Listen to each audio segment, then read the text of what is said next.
Okay, so Oklahoma, they didn't have their best foot going forward on Saturday. They still get a commitment from the four-star safety, Reggie Powers, who's surging through the recruiting rankings.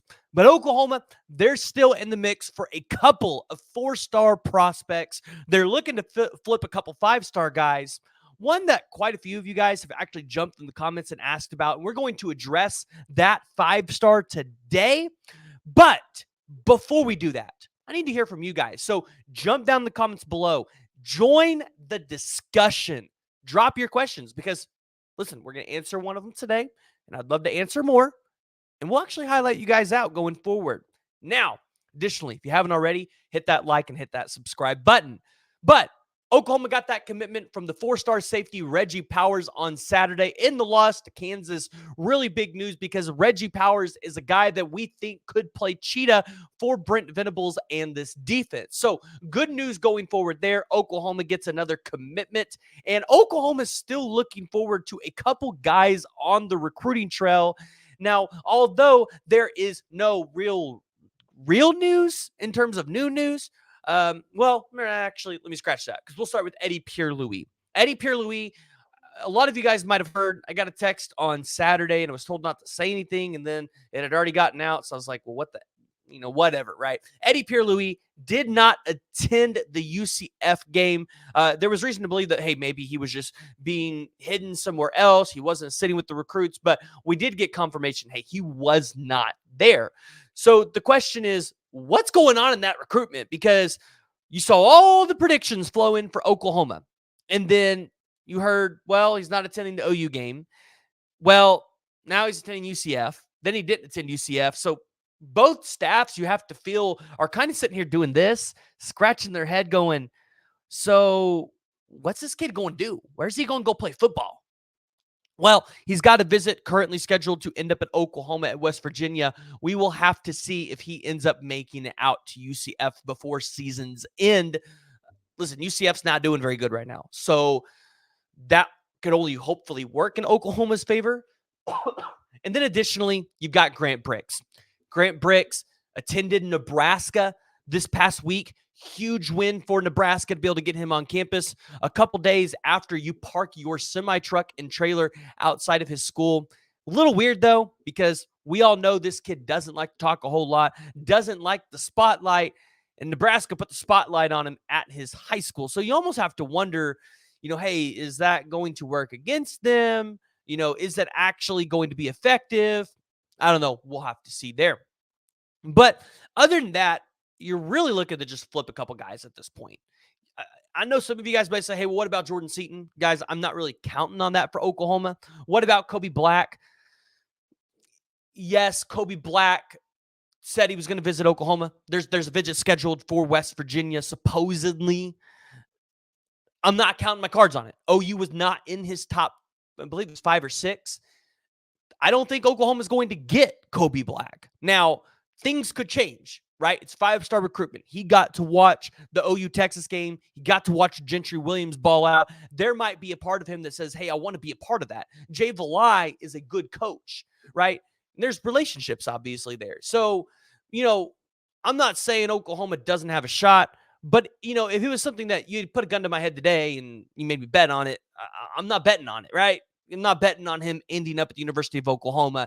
Texas has had the momentum there in that recruitment. They've been favored. Now, if Texas loses to K-State this weekend or doesn't make it to the Big 12 championship game, maybe they're disappointing. Maybe that turns the tides in the Kobe Black recruitment. Again, guys, the reason why I haven't talked about it is I don't want to give your hopes up, but if I hear anything else, I'll tell you guys. Now, prospects you're looking to flip. Obviously, you all saw the West Coast stuff. We've talked about it many times. I don't need to rehash that. I still think he flips. Sammy Brown. A lot of you guys have jumped in the comments and asked questions. Can Oklahoma flip that 5-star linebacker at Clemson? Because Clemson's currently sitting at 4-4. And Clemson's schedule, it doesn't get a whole lot easier as the season goes on. Because when you look at it, they still got to play South Carolina. And, South Carolina has a team. It's at South Carolina. You would imagine that Spencer Rattler's actually thrown the ball pretty well this year. Maybe South Carolina could beat Clemson. So 50-50 coin toss there. Notre Dame at home. They're losing that game to Notre Dame. So more than likely this week they go to 4-5. They bounce back against Georgia Tech to go 5-5, but then they got North Carolina at home. And Drake May, he will definitely tear this Clemson defense up right now. So not looking good for Clemson. I think there's a lot of people just wondering, hey, if Oklahoma can flip this guy, if we can get him, I'm not counting on it, guys. Sammy Brown's been going to Clemson camps since he was in middle school. I just don't see Oklahoma flipping that kid. I see more Westco than anything. Now, Williams Nwaneri, you guys know I've kind of been off this train a little bit. I'm kind of starting to I'm debating whether I want to get back on this boat or not. And the reason why is because Williams Nwaneri is now going to currently be the lone wolf at Mizzou. Now, yes, there's always the possibility that Wingo could flip from Texas, but I don't think that that's likely. I think there's other factors that are going to keep him at Texas at this point. Nwaneri, though, man, he's going to be the lone wolf out there in a Mizzou class, but Mizzou's 7-1. And if you guys have watched the show, you guys have watched me on Around the Table Sports, you all know that I've got Georgia on upset alert this week against Mizzou. Mizzou's got an offense to be able to do that, especially in the passing game. If Mizzou beats Georgia this weekend, I would put the percentage as low as below 5 or less percent that Oklahoma can flip Nwaneri at that point. I think Oklahoma would have to get to a national championship and maybe even win it. If Mizzou loses this weekend to Georgia, and maybe they fall apart down the stretch, maybe that's enough for Oklahoma to be able to go in there and get Nwaneri. But Mizzou's had a very good season. And I think they've done enough at this point to prove to Nwaneri, if we get you a couple of pieces, we could really turn this into a competitive SEC program. Not an SEC program that's going to go compete for championships, but just a competitive SEC program. And Williams Nwaneri can still compete in the SEC, play in his home state, be a homegrown hero, and earn lots of NIL money through local channels. Now, two guys that you should really be paying attention to for Flip Watch. Dominic McKinley, where the communication between Oklahoma and Dominic McKinley has not stopped. They're still talking. Now, as we've talked about before, that's going to be a recruitment that goes on for probably all the way up until National Signing Day. Dominic McKinley, there was smoke there with Texas, flipping from A&M to Texas, and Oklahoma's going to be right there in the mix of it.